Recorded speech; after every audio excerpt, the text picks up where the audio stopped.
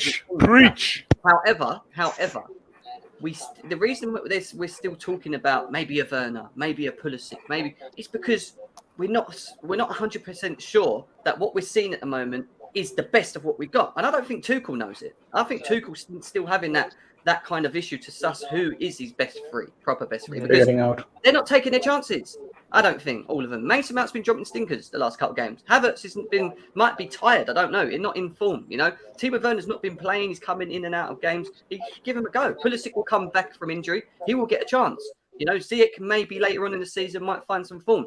But we need to start seeing it from them. All of them, not just Werner. All of them need to lay a statement that they're here and they want to be the main starter on that team list when with Lukaku when we're playing games. None of them have done that.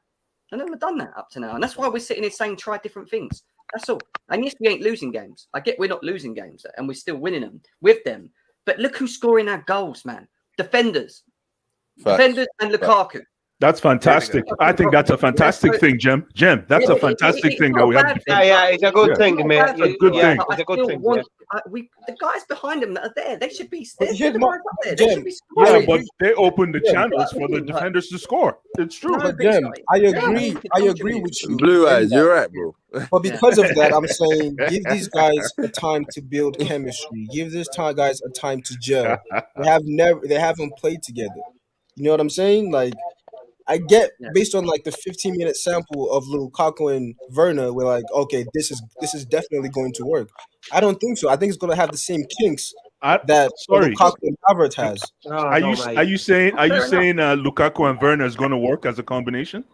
I'm saying it's going to have the same kinks that Lukaku and Havertz has because they're going to have to figure it out. And my choice is, I would rather go with Werner scores his goals. That's all. And because of the way Lukaku plays, because Lukaku creates more for his second striker than second striker does for him. Check the stats, right? In that case, you bring in Lautaro. I trust Havertz more. In that case, you bring in Lautaro. If you're going to talk about creating more chances for his partner, I trust Havertz more to finish the chances that Lukaku creates for him than vice versa, than for him and Werner. That's my only thing.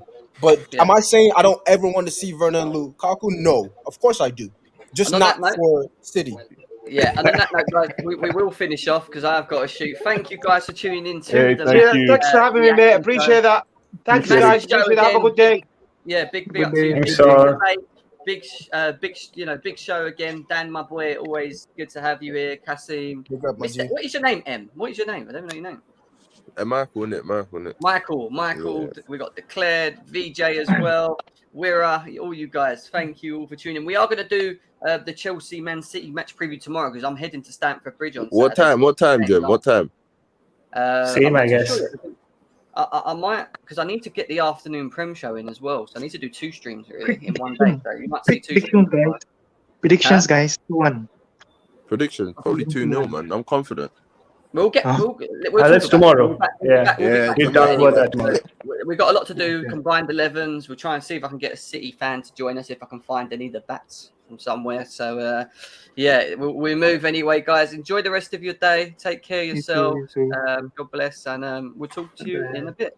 Peace. VIP, stay low key, like Bando, bitch, oh please, yeah. Brand new whip, no keys, yeah. Get down on knees, yeah. Can't step to